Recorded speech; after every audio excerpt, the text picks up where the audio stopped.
Hi all, I'm Sonal. In this pandemic situation of COVID-19, all educational institutes are still trying to figure out how to teach their students remotely or online. So here it is. This video will introduce you to the entire process of online teaching, and other videos on the same channel will take you to the in-depth of this process. So have a joyful learning.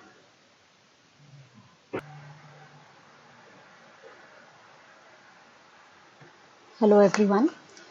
Welcome to online teaching learning process. The idea behind creating this video is to make online teaching learning process simple. There are many teachers who are good at teaching in their own subjects when it comes to classroom teaching, but the same teachers find it difficult to teach when it comes to remote teaching, majorly because they aren't aware of the entire online teaching learning process, and also they aren't much tech savvy. So I guess this video should help you all. So let me directly take you to the first slide. Okay. So this is the entire process which you have to follow for online teaching. There are 6 steps in all, as you can see. The first step is about conducting lectures. Of course, I mean, if you have to teach, the first step obviously has to be about conducting lectures. So there are 2 ways in which you all can conduct your lectures. The first thing is you can have it either live, that is, you all can deliver your lecture online, or it can be a live lecture or a live session. That's the first option. The second option is you need not have live lectures or live sessions. You all can have offline lectures, in the sense you all can record your lectures priorly and then send them to your students. So these are the 2 ways in which you all can conduct your lectures in case it has to be online teaching. Then comes the second step. Of course, I mean, the second step will be applicable only for offline lectures. So the second step is you have to upload your lectures. Obviously, I mean, if I have recorded my lectures, I need to send them to my students. But then sending my video and audio lectures to the students using WhatsApp isn't that easy, because my recorded lectures would be having a large number of size, and definitely WhatsApp will not allow you to send such larger size ke videos and audios to your students. So the other option that remains is that you have to upload those lectures somewhere and then send them to your students. So the second step tells us that we have to upload our recorded lectures. There are n number of options where you can upload your lectures. I'll tell you 2 simple ways where you can upload. The first option is you all can upload your lectures on your own or personal Google Drive. And the second option is, in case you want, you all can upload the same lectures on YouTube channel as well. So that's the second step. Of course, as I mentioned, this is only for offline lectures. So if my lectures have been recorded, then I need to upload those lectures. Then comes the third step. We have uploaded the lectures in Google Drive, fine, but then you need to tell your students how to access your Google Drive, because it's on your own personal Google Drive.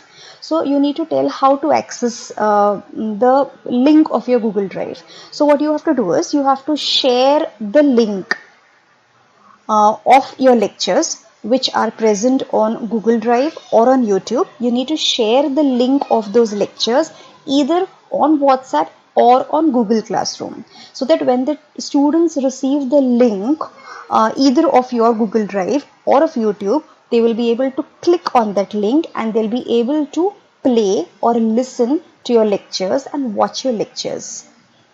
So that's the third step in the process of online teaching. Now comes the fourth step. Fourth step, as I mentioned, would be consisting of live sessions more or less, because the fourth step includes the doubt clearing sessions of your students. So like you have taught your students some kind of topic, but then there are certain queries which your students have to ask you, and of course, in case you are conducting live sessions for conducting your lectures, then definitely your students can ask the doubts then and there itself. But in case you have pre-recorded your lectures and sent the recorded version of your lectures to your students, then the doubt clearing cannot be done then and there itself. So what you can do is you have to have live sessions for clearing their doubts. Then comes the fifth step, that is you have to give assignments based on the topics to your students. So giving assignments is the next task, and this assignment can be given on a tool which is called as Google Classroom. So there's a platform called as Google Classroom where you all can share your assignments. Now you might ask a question, why do I need to share assignments on Google Classroom? Is it not possible for me to share it on WhatsApp? Of course, yes, it is possible for you to share it on WhatsApp, but then the students will be solving those assignments and in turn they will be submitting their assignments to them. Now, if you share your assignments on WhatsApp, where do you think are these students going to submit their completed assignments?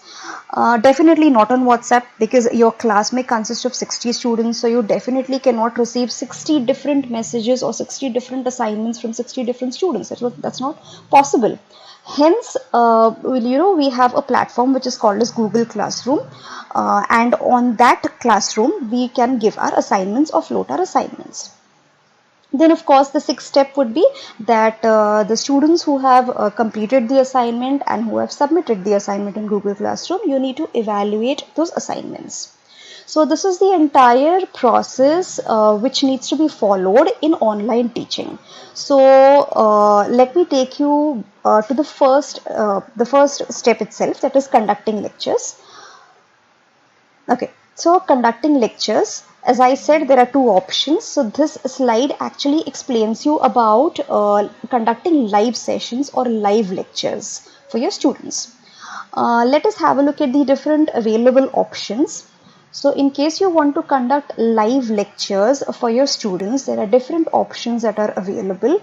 A few of them I've already mentioned here. You may have a tool which is called as GoToMeeting, or you may have a tool which is called as WebEx, or you may have a tool which is called as Zoom or Teams. So there are many platforms which are available for conducting live sessions for our students. And of course, conducting these live sessions is possible using laptop, or it is possible using phone as well. Now let's have a look at the advantages of conducting live sessions. The first advantage is that a host can see how many participants have joined. In the sense, if I am the host, I am conducting a meeting or I am conducting a live session to teach any particular topic, then of course I become the host, and my 60 students in my class are expected to join my meeting or are expected to join my live lecture.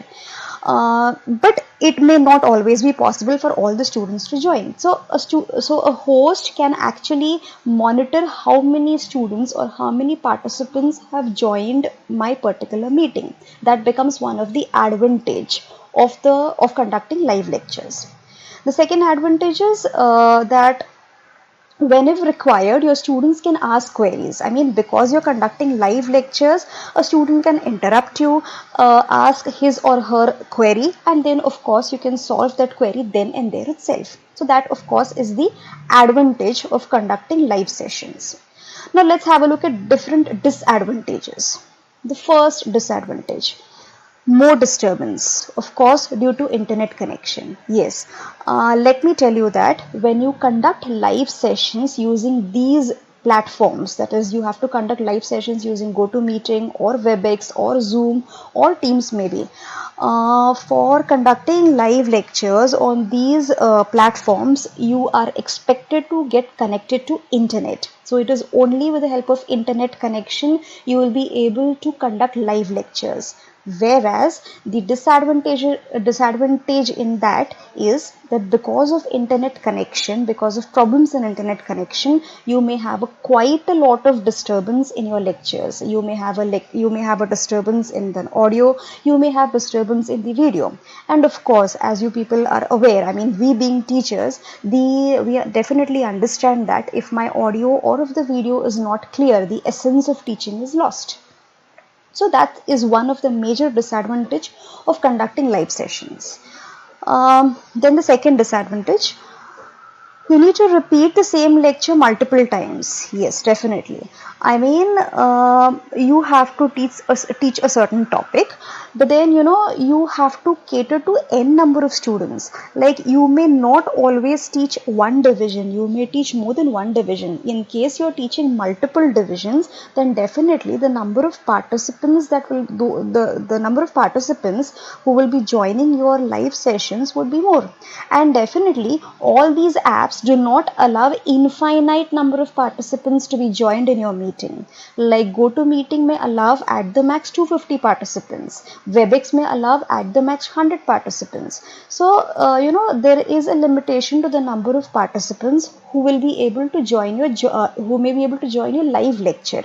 So, in case you need to cater to multiple number of participants, you have to repeat your same lecture multiple times. And definitely, as everyone knows, that I teaching the same thing to different participants but multiple times, it definitely reduces my enthusiasm as well as reduces my efficiency. So, this definitely is a disadvantage of conducting live sessions. So, that's about live sessions. Now we move on to the next slide, which mentions about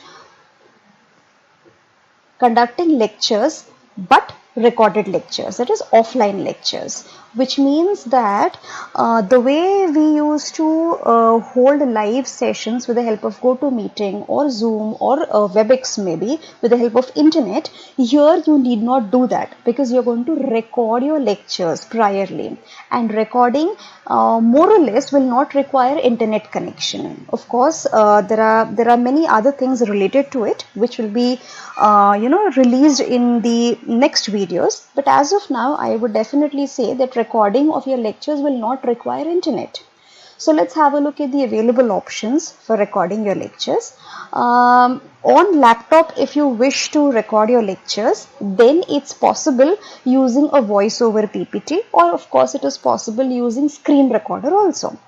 And in case you have to record your lectures using phone, then you have to give a voiceover to your handwritten notes. I mean, generating a PPT or creating a PPT on phone is not that simple, firstly. So in case there are very theoretical subjects, then maybe you all can have a PPT prepared on your laptop or on your desktop, and you simply add your voice to that particular presentation and you record that. So that's one of the option. But then there are some subjects which cannot be taught with the help of a PPT. You cannot prepare a presentation for such kind of lectures, like maths maybe, or even chemistry, wherein you have got n number of equations to be told to our students. So the option in such cases that you may have some kind of handwritten notes with you people, and then the way that we give a voiceover to our PPTs, similarly we can give a voiceover to our handwritten notes, and then that can be recorded. So these are the different available options for recording your lectures. Let's have a look at the advantages of recorded lectures. The first advantage is no disturbance, since recording doesn't need internet. Yes, this is one of the major advantage, because live sessions we used to use internet, which may have caused some problem. What kind of a problem it causes is, like, I am the host and I'm trying to conduct a lecture. Unfortunately, if I have scheduled a lecture between 11 a.m. to 12 noon, and unfortunately at the same time I lose the internet connection at my home, it's not possible for me to conduct a lecture then. Or that's one of the problem. The other problem can be that I have scheduled a lecture between 11 a.m. to 12 noon, and I'm expecting 60 of my students to join my live lecture. But then out of 60, there are 20 of them who could not join your lecture at the scheduled time just because of poor internet connection. So these are the disturbances. But then when you have recorded lectures, definitely recorded lectures will not require your students to be connected to your lecture live. So you can record your lecture irrespective of whether you have poor internet connection or whether you do not have any internet connection at all. So that becomes one of the advantage of having recorded lectures. Let's have a look at the second advantage. can be repeated multiple times. Yes, this can be repeated multiple times. Why? Because anyways you've recorded your lectures, might as well you simply give a link to your students and they keep on playing that link n number of times. Like if they do not understand a particular topic once, they may listen to the lecture many other times also, because you have simply recorded your lectures and you are not conducting a live lecture to your students. So without you being physically talking or without you being physically explaining, the same lecture can be repeated n number of times. So that's the advantage. Okay, now let's have a look at disadvantages. Okay, can't keep a track of how many students have viewed your lecture. Yes, this is again a major disadvantage. Why? Because you have recorded your lecture, you have sent that to your students, but then it's not necessary that all of them have actually listened to your lecture as per your expectation. I mean, you are expecting your child or you are expecting your student to listen to your lecture maybe today itself, but there are some students who might not have listened to that lecture today, and you can't even keep a track of it because you are not conducting a live session. So that becomes one of the disadvantage of recorded lectures. The second disadvantage is that queries can't be asked immediately. Yes, of course. I mean, in case of live lectures, your student could have interrupted you, he could have asked you a query and you could have solved it then and there itself. But in case of recorded lectures, the queries of the students cannot be solved immediately. So these are the two major disadvantages of using recorded lectures. But let me tell you, it is possible for us to overcome these two disadvantages of recorded lecture. Let me make you understand how exactly should we be overcoming these two disadvantages. So have a look at the first one. The first one is you cannot keep a track of how many students have viewed your lecture. So for that reason, what you can do is that just in case you've taught a particular topic, I mean you've recorded your lecture on a particular topic, you have sent it to your students, then immediately in a span of 2 days, you float an assignment to those students and ask them to solve that assignment and return it to you maybe in a couple of days. So with the help of this technique, maybe that you can actually track how many students have listened to your lecture, whether they have solved it correctly and whether they have submitted it to you or not. So that's the way you can keep a track. And the second disadvantage, that queries can't be asked immediately. Yes, for that what you can do is, although you are giving them recorded lectures, maybe suppose I'm teaching a particular topic, let us say gas sensors. So I will teach them gas sensors, or I will record a lecture on gas sensors, give it off to them, and maybe the next day I can hold a live session where I can ask them to study gas sensors and come back to the live session. So because they have already studied my recorded lecture on the previous day, when they come to my live session, they are ready with their doubts, and then in that live session you can solve their queries. So that's the way you can overcome this disadvantage as well. So now let me take you back to the first slide. Okay, so this was the first slide in which the first step was about recording lectures. The first step was about conducting lectures, either live or recorded lectures, which I've already elaborated to you people. Now, as I mentioned, that second and third steps are required only if you are recording your lectures. So if you have recorded your lectures, you need to upload them on Google Drive or on YouTube, and then you have to share the link of that on WhatsApp or on Google Classroom. And then of course that for doubt clearing sessions, you can go in for the fourth step, wherein you can have live sessions and solve the doubts of your students in a live meeting or in a live session or a live lecture. Then the fifth one is that you have to give assignments to our students, because our job of teaching is over. So now it's job of students to do their work. So we need to give them some kind of assignments in the fifth step. and which can be done on the Google Classroom, a platform for us to float the assignments, for them to submit the assignments, and for us to evaluate the assignments. So the sixth step that remains for a teacher is to evaluate the assignments which the students have submitted, and this also can be done on Google Classroom. So this is in all the overall summary of the online teaching learning process. So I guess this video was useful to you people. And for further details, please refer to the forthcoming videos, which is going to explain in depth about, or I'm going to give you a demo of conducting live lectures or conducting offline lectures as well. And I'm going to explain every step over here in detail. So you all can refer to my next videos. Thank you.